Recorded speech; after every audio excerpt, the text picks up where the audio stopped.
ये कहानी है एक सास और उसकी बहू की। बहू पढ़ना चाहती है, किताबों से बेहद प्यार करती है और एक सरकारी अधिकारी बनने का सपना देखती है।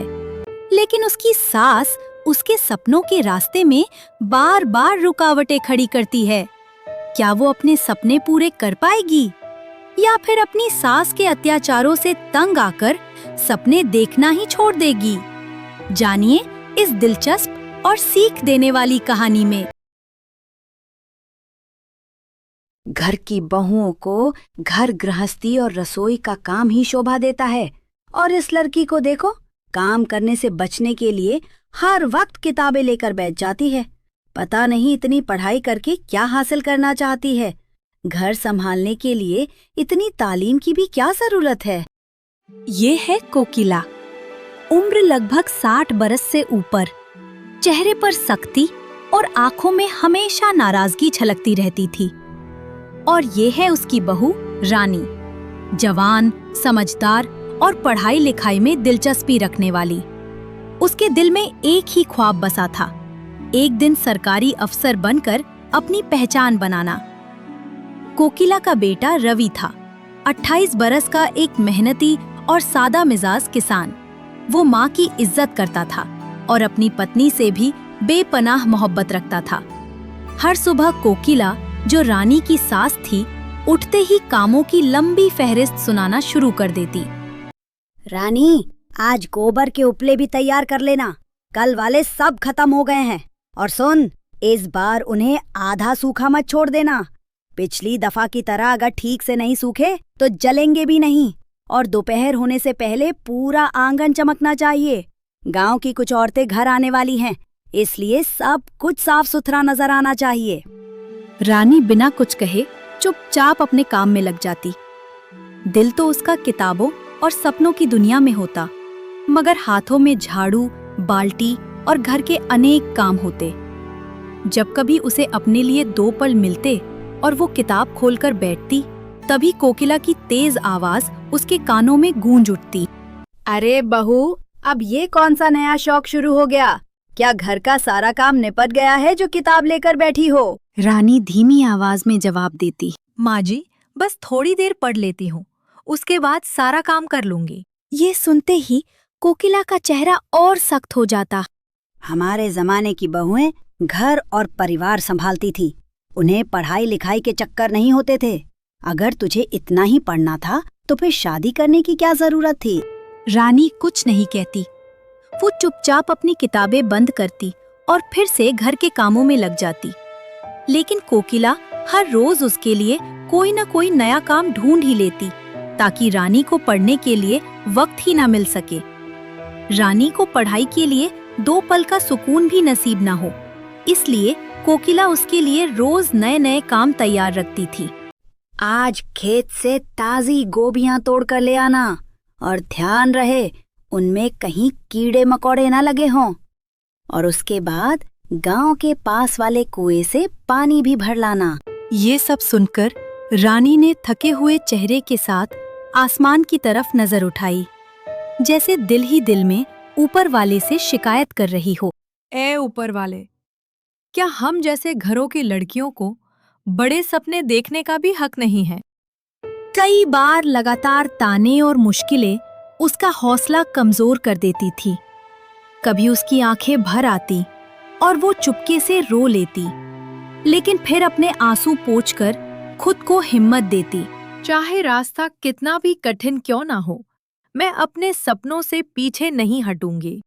अगली सुबह कोकिला हमेशा की तरह जल्दी उठ गई थी, लेकिन इस बार रानी घर के कामों में नहीं, बल्कि अपने कमरे में बैठकर किताब पढ़ने में मशगूल थी। वो पढ़ाई में इतनी डूब चुकी थी कि उसे वक्त के गुजरने का जरा भी एहसास नहीं हुआ। उधर कोकिला अपनी सुबह की चाय का इंतजार कर रही थी। काफी देर बीत गई, मगर बहू नजर ही नहीं आई। आखिर तंग आकर वो जोर से बोली, सूरज सिर पर चढ़ने को आ गया और मेरी चाय का अभी तक कोई पता नहीं। आखिर कर क्या रही है तू? आवाज सुनते ही रानी ने घबराकर घड़ी देखी। वक्त का अंदाजा होते ही उसके होश उड़ गए। वो जल्दी से कमरे से बाहर निकली और बोली, माफ कर दीजिए माँ जी, मेरी गलती हो गई। मैं अभी आपके लिए चाय बनाकर लाती हूँ। लेकिन कोकिला का गुस्सा शांत होने वाला नहीं था। फिर से किताबों में घुसी बैठी थी ना? पता नहीं कैसी बहू है तू। क्या इन किताबों से घर का खर्चा चलने वाला है? यहाँ बहू बनकर आई है या स्कूल कॉलेज खोलने? जितना ध्यान पढ़ाई पर देती है उतना घर पर दे तो सब ठीक हो जाए। याद रख, बहू को बहू की तरह रहना चाहिए। जो औरत हर वक्त किताबों और ख्यालों में खोई रहे, वो घर और परिवार की जिम्मेदारियां तभी ठीक से नहीं निभा सकती। इसलिए मेरे सामने ये पढ़ाई लिखाई का शौक दिखाने की जरूरत नहीं है। बस करो ये ड्रामाबाजी। कोकिला ने तीखे लहजे में कहा। उसका गुस्सा अब पहले से भी ज्यादा भड़क चुका था। अगर इतना ही पढ़ने का शौक था तो अपने माँ बाप के घर ही बैठी रहती। इस घर में शादी करके आने की क्या जरूरत थी? सुबह से रसोई ठंडी पड़ी है, चूल्हा तक नहीं जला और तू आराम से किताब लेकर बैठी हुई है। जरा भी शर्म नहीं आती तुझे? इतने में रवि कमरे से बाहर आकर पूछता है, माँ जी बात क्या हो गई? आप इतनी नाराज क्यों हैं? मुझसे क्या पूछता है? अपनी इस रानी साहिबा से पूछ। सुबह से क्या करती रही है ये? दिन काफी चढ़ गया है और मुझे अब तक चाय का एक घूंट भी नसीब नहीं हुआ। माँ जी अगर पढ़ रही थी तो क्या हुआ? कभी कभी थोड़ी देर हो जाती है। आप इतना परेशान मत हुआ कीजिए। ज्यादा गुस्सा सेहत के लिए ठीक नहीं होता। मैं अभी आपके लिए चाय बना देता हूँ। ये सुनते ही कोकिला और खींच जाती है। हाँ, मुझे पता था। तू तो हमेशा अपनी पत्नी का ही साथ देगा। लगता है अब इस घर में मेरी बात की कोई कीमत ही नहीं रही। इतना कहकर कोकिला नाराजगी के साथ अपने कमरे में चली जाती है। कुछ समय बाद रवि नाश्ता करता है और रोज की तरह खेत के काम पर निकल जाता है। उधर रानी घर के काम निपटाकर थोड़ी देर पढ़ने के इरादे से अपने कमरे की तरफ बढ़ ही रही थी कि पीछे से कोकिला की आवाज सुनाई देती है। गायों को चारा दे दिया या नहीं? और सुन, कुएं से 2 मटके पानी भी भरकर ले आना। साथ ही सारा अनाज धूप में फैला देना। अगर देर हुई तो उसमें कीड़े लग जाएंगे, ध्यान रहे। फिर वो सख्त लहजे में कहती है, जब तक ये सारे काम पूरे नहीं हो जाते कोई किताब बिताब हाथ में मत उठाना। और कल सुबह सूरज उगने से पहले गोबर के उपले भी तैयार कर लेना। दोपहर को खेत की मेड़ पर जो घास उगाई है उसे भी साफ करना है। रानी के दिल में बहुत सी बातें उमड़ रही थीं। वो अपनी बात रखना चाहती थी, लेकिन हिम्मत नहीं जुटा पाती थी। उसके मन में बार बार एक ही ख्याल आता, क्या मेरे अरमान इतने कमजोर हैं कि रोजमर्रा के कामों के नीचे दबकर रह जाएंगे? क्या मेरी मंजिल तक पहुंचने से पहले ही मेरे सपने टूट जाएंगे? पूरा दिन घर और बाहर के कामों में बीत गया। रात को जब रानी अपने कमरे में पहुंची और पढ़ने के लिए किताब खोली तो उसकी आंखें नम हो गईं। दिन भर की मेहनत ने उसके जिस्म की सारी ताकत निकाल दी थी। कमर और पीठ में इतना दर्द था कि उसके लिए सीधा बैठना भी मुश्किल हो रहा था। आखिर उसका सब्र टूट गया और वो आंसुओं को रोक न सकी। अब मुझे लगने लगा है कि शायद मेरी किस्मत में अपने ख्वाब पूरे करना लिखा ही नहीं है। मेरी पूरी जिंदगी रसोई और घर के कामों में ही गुजर जाएगी। इतना सोच ही रही थी कि रवि कमरे में आया। उसने देखा कि रानी की आंखें आंसुओं से भरी हुई हैं।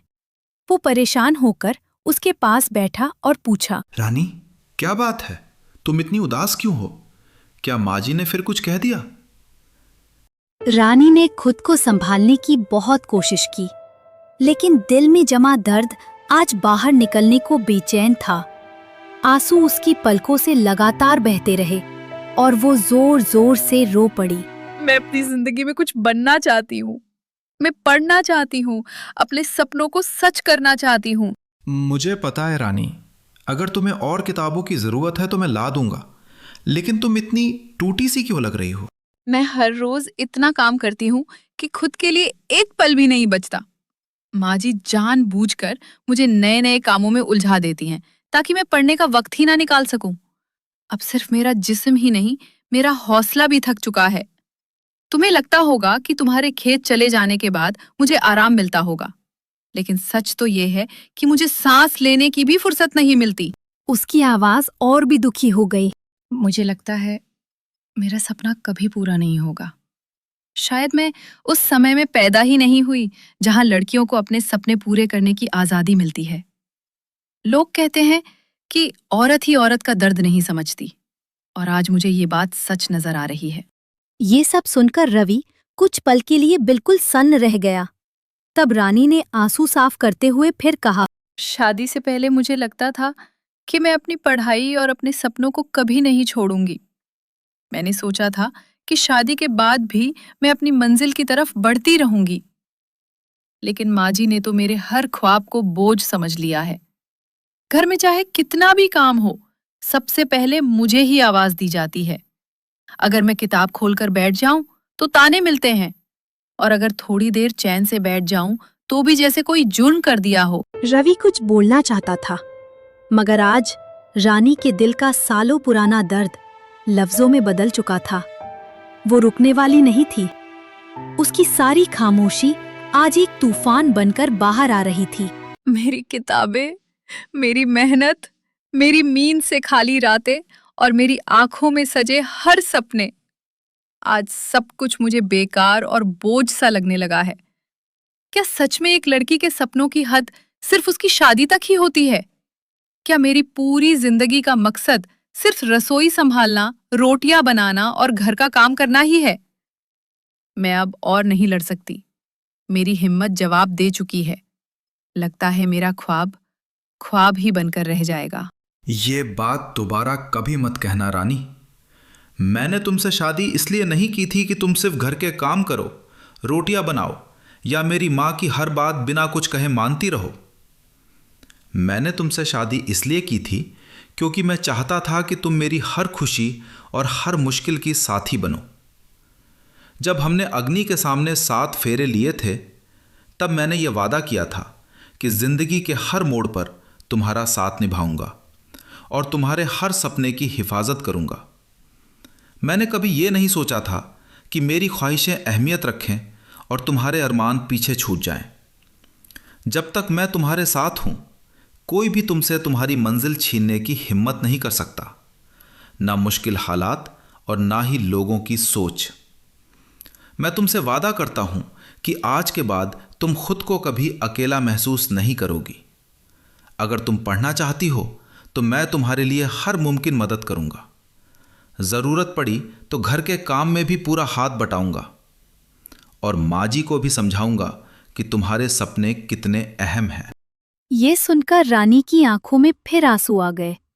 उसने धीमी आवाज में पूछा, लेकिन अगर माँ जी ना मानी तो? रवि ने उसका हाथ थामकर कहा, माँ जी मेरी माँ हैं। आज नहीं तो कल वो मेरी बात ज़रूर समझेंगी। और अगर उन्हें मेरी खुशी से सच में मोहब्बत है तो उन्हें तुम्हारी खुशी और तुम्हारे सपनों को भी अपनाना पड़ेगा, क्योंकि अब ये सिर्फ तुम्हारा ख्वाब नहीं रहा, अब ये हम दोनों की मंजिल है। उस रात रानी के दिल में बुझती हुई उम्मीद दोबारा रोशन हो गई। रवि के हौसले ने उसके अंदर नई ऊर्जा भर दी थी। उसने फिर से अपनी किताब उठाई और नए जज्बे के साथ पढ़ाई शुरू कर दी। अगली सुबह कुछ अलग थी। रवि रोज से काफी पहले जाग गया था, लेकिन आज उसने खेत जाने की जल्दी नहीं दिखाई। वो सीधा जाकर कोकिला के पास बैठ गया। कोकिला ने हैरानी से उसकी तरफ देखा और पूछा, क्या बात है, आज खेत नहीं जाना? कुछ देर तक रवि चुप रहा, जैसे सही अल्फाज ढूंढ रहा हो। फिर उसने बड़े अदब के साथ कहा, माँ जी, मुझे आपसे एक ज़रूरी बात करनी है। कोकिला ने उसकी तरफ देखा, मगर चुपचाप सुनती रही। रवि ने हिम्मत जुटाकर कहा, माँ जी, आप रानी को पढ़ाई करने का मौका क्यों नहीं देती? घर का हर छोटा बड़ा काम उसी के कंधों पर क्यों डाल दिया जाता है? क्या बहू बनना मतलब अपनी हर ख्वाहिश को मार देना होता है? ये अल्फाज सुनकर कोकिला एक पल के लिए हैरान रह गई। उसने कभी नहीं सोचा था कि रवि इस तरह उससे सवाल करेगा। सालों में पहली बार उसने अपने बेटे को इतनी मजबूती से किसी बात पर खड़ा देखा था। उसने थोड़े सख्त लहजे में कहा, रवि, क्या तू अपनी बीवी की तरफ से मुझसे बहस कर रहा है? लेकिन रवि ने पूरी शांति के साथ जवाब दिया, नहीं माँ जी, मैं बहस नहीं कर रहा, मैं सिर्फ इंसाफ की बात कर रहा हूँ। रानी ने कभी अपनी जिम्मेदारियों से मुंह नहीं मोड़ा। वो सुबह से लेकर रात तक घर के हर काम में लगी रहती है। आप हर बात पर रानी को सुनाती रहती हैं। वो सिर्फ पढ़ना चाहती है, अपनी जिंदगी में कुछ हासिल करना चाहती है। आखिर उसकी इस ख्वाहिश में बुरा क्या है? ये सुनकर कोकिला का चेहरा और सख्त हो गया। वो तीखे लहजे में बोली, तो क्या अब घर का बोझ मैं उठाऊं? मेरी उम्र देखी है तुमने? और वैसे भी इतनी पढ़ाई करके करेगी क्या वो? क्या सच में अफसर बन जाएगी? अगर आपसे ज्यादा काम नहीं होता तो मैं संभाल लूंगा। मैं खेतों की जिम्मेदारी भी निभा लूंगा और घर के काम में भी पूरा साथ दूंगा। लेकिन एक बात तय है, मैं रानी को उसके सपनों से समझौता नहीं करने दूंगा। कोकिला चुप होकर उसकी बात सुनती रही। उन्हें अपनी ही आंखों पर विश्वास नहीं हो रहा था। जो बेटा हमेशा उनकी हर बात मान लेता था, आज वही इतनी मजबूती के साथ अपनी बात रख रहा था। कुछ पल बाद रवि ने धीमी आवाज में कहा, माँ जी, कल रात रानी बहुत बुरी तरह रोई थी। वो अंदर ही अंदर इतनी टूट चुकी थी कि उसने कह दिया कि शायद औरत ही औरत की सबसे बड़ी दुश्मन होती है। ये सुनते ही कोकिला एकदम चौंक गई। बहू रानी ने सच में ऐसा कहा? माँ जी, अगर उसने ऐसा कहा तो उसके पीछे कोई वजह भी होगी। क्या आपने कभी महसूस किया है कि वो दिन भर कितनी मेहनत करती है, थक कर चूर हो जाती है, फिर भी आपकी एक आवाज पर सब कुछ छोड़कर दौड़ पड़ती है? क्या हर लड़की के अरमानों का अंजाम सिर्फ रसोई और घर के काम तक ही सीमित रहना चाहिए? क्या शादी के बाद उसके सपने और उसकी पहचान खत्म हो जाती है? इन बातों ने कोकिला के दिल को छू लिया। उनके चेहरे की सख्ती धीरे धीरे कम होने लगी। रवि ने फिर पुराने दिनों की याद दिलाते हुए कहा, माँ जी, याद है जब बाबूजी हमसे बिछड़ गए थे? तब हम दोनों ने मिलकर कितनी मुश्किलों का सामना किया था। आप सुबह से शाम तक घर संभालती थीं और मैं खेतों में मेहनत करता था। फिर भी जब जरूरत पड़ती थी, हम एक दूसरे का हाथ थामकर साथ खड़े रहते थे। पुरानी यादों का जिक्र होते ही कोकिला की आंखों में नमी उतर आई। वो हल्की सी मुस्कान के साथ बोली, हाँ बेटा, बहुत कठिन वक्त देखा है हमने, और तू बचपन से ही समझदार और जिम्मेदार रहा है। माँ जी, जिस तरह हमने मिलकर इस घर को संभाला था, मैं चाहता हूं कि अब हम दोनों मिलकर रानी के सपनों को भी सहारा दें। आखिर ऐसा क्या बनना चाहती है वो? वो अफसर बनना चाहती है। उसे पढ़ने लिखने से बहुत लगाव है और मेरा मानना है कि सपने न औरत के छोटे होते हैं और न मर्द के। शादी का मतलब ये नहीं होता कि कोई अपनी सारी ख्वाहिशों का गला घोट दे। कोकिला बिना कुछ कहे उसकी बातें सुनती रही। तब रवि ने फिर समझाते हुए कहा, माँ जी, आप हमेशा कहती हैं कि बहू को घर की जिम्मेदारी संभालनी चाहिए। मैं भी मानता हूं कि घर की जिम्मेदारियां जरूरी हैं, लेकिन क्या हम उसके लिए थोड़ी सी जगह नहीं बना सकते? क्या उसे एक मौका देने से हमारा घर बिखर जाएगा? बिल्कुल नहीं। बल्कि मुझे लगता है कि अगर हम उसका हौसला बढ़ाएंगे तो हमारा परिवार और भी मजबूत हो जाएगा। ये सुनते सुनते कोकिला की आंखें भर आईं। पहली बार उन्होंने अपने बेटे की बातों में वो समझ, वो सोच और वो गहराई महसूस की जो शायद पहले कभी नजर नहीं आई थी। वो चुपचाप सोच में डूब गई। मौका देखकर रवि ने फिर धीरे से कहा, माँ जी, चाहे रानी कल भी बर्तन साफ करे और जरूरत पड़ी तो खेतों में काम भी कर ले, लेकिन अगर आप उसके चेहरे पर असली खुशी देखना चाहती हैं तो उसे अपनी पढ़ाई जारी रखने दीजिए। देखिए, एक दिन ऐसा आएगा जब वो अफसर बनकर सबका सिर फख्र से ऊंचा कर देगी। तब लोग कहेंगे कि कोकिला की बहू ने पूरे खानदान का नाम रोशन कर दिया। क्या आप उस खूबसूरत दिन की गवाह नहीं बनना चाहेंगी? ये बातें सुनकर कोकिला का दिल पिघल गया। उन्होंने धीरे से कहा, ठीक है बेटा, अगर तुझे अपनी बीवी पर इतना भरोसा है तो मैं भी उसे रोकने की कोशिश नहीं करूंगी। मैं उसके सपनों के रास्ते में दीवार नहीं बनूंगी। लेकिन तू मुझसे एक वादा कर, कभी मुझसे नाराज होकर दूर नहीं जाएगा और हमेशा मेरी इज्जत और साथ बनाए रखेगा। ये सुनते ही रवि के चेहरे पर मुस्कान आ गई। उसने प्यार से अपनी माँ के हाथ पकड़ लिए और बोला, माँ जी, जब तक मैं जिंदा हूँ आपको कभी अकेला नहीं छोड़ूंगा। मैं हमेशा आपके साथ खड़ा रहूंगा और जिस दिन रानी अपनी मंजिल हासिल कर लेगी उस दिन सबसे पहले आपके पास आकर आपका आशीर्वाद लेगी और आपका शुक्रिया अदा करेगी। अब कोकिला के चेहरे पर पहले वाली सख्ती नहीं थी। उनकी आंखों में ममता, अपनापन और समझ नजर आ रही थी। वक्त धीरे धीरे आगे बढ़ता गया और देखते ही देखते 6 महीने बीत गए। इन महीनों में रवि ने अपनी हर बात सच करके दिखाई। वो खेती की जिम्मेदारियों के साथ साथ रानी के हौसले को भी मजबूत बनाता रहा। अब कोकिला भी उसके कामों में मदद करने लगी थी और उसे पढ़ाई के लिए समय देने लगी थी। अपनी मेहनत की कमाई से रवि ने रानी के लिए तैयारी की कई किताबें, पुराने प्रश्न पत्र और एक रेडियो भी खरीदा ताकि वो नौकरियों और सरकारी परीक्षाओं से जुड़ी हर जरूरी जानकारी सुन सके। आखिरकार वो दिन भी आ गया जिसका सबको इंतजार था। 2 महीने की तैयारी के बाद परीक्षा का दिन आ पहुंचा। रवि और रानी दोनों कोकिला का आशीर्वाद लेकर शहर की तरफ निकल पड़े।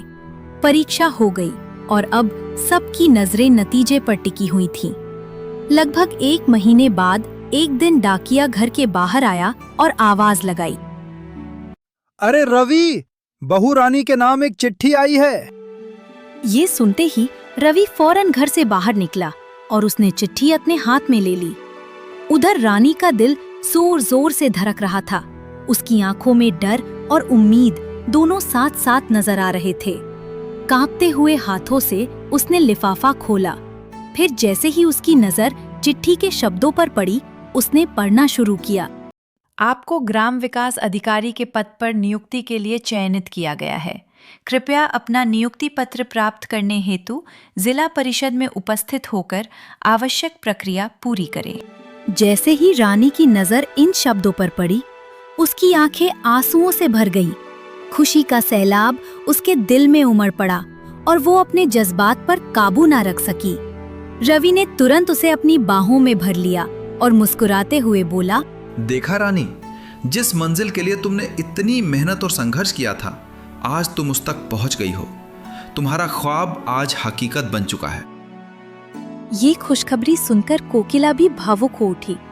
वो धीरे से रानी के पास आई, उसके सिर पर प्यार से हाथ रखा और बोली, बहू, आज तुमने हम सब का मान बढ़ा दिया है।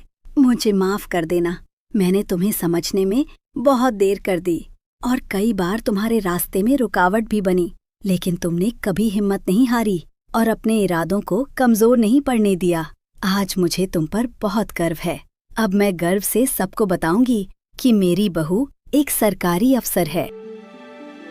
थोड़ी ही देर में पूरे गांव में ये खबर फैल गई। लोग बधाई देने और खुशी में शामिल होने के लिए घर आने लगे। मिठाइयां बांटी गईं और हर तरफ खुशी का माहौल था। तभी गांव के सरपंच भी मुबारकबाद देने पहुंचे और मुस्कुराते हुए बोले, बहुत बहुत बधाई हो कोकिला बहन। आज मंगलपुर गांव के इतिहास में एक नया अध्याय जुड़ा है। पहली बार इस गांव की किसी बहू ने सरकारी अफसर बनकर सबका नाम रोशन किया है। ये सुनकर कोकिला की आंखें फिर नम हो गई। उन्होंने गर्व भरी आवाज में कहा, आज मुझे एहसास हुआ है कि सपनों को रोकना नहीं, उनका साथ देना चाहिए। आज के बाद अगर हमारे गांव की कोई भी बहू पढ़ाई करना चाहे या अपने सपने पूरे करना चाहे, तो सबसे पहले मैं उसका हौसला बढ़ाऊंगी। मेरी बहू ने मुझे ये सिखाया है कि सपने न उम्र देखते हैं, न जात पात और न ही किसी रिश्ते की बंदिश। जिसके हौसले बुलंद होते हैं, उसके लिए हर मंजिल मुमकिन हो जाती है। दोस्तों, ये कहानी आपको कैसी लगी, हमें कमेंट करके जरूर बताएं। और हाँ, हमने देखा है कि आप वीडियो को रोशनी के गुपचुप और चाट की तरह देख तो लेते हो, लेकिन चैनल को सब्सक्राइब नहीं करते। तो जाते जाते हमारे चैनल को सब्सक्राइब करना बिल्कुल मत भूलना, ताकि हम आपके लिए और भी ऐसी अनोखी और दिलचस्प वीडियो लाते रहें।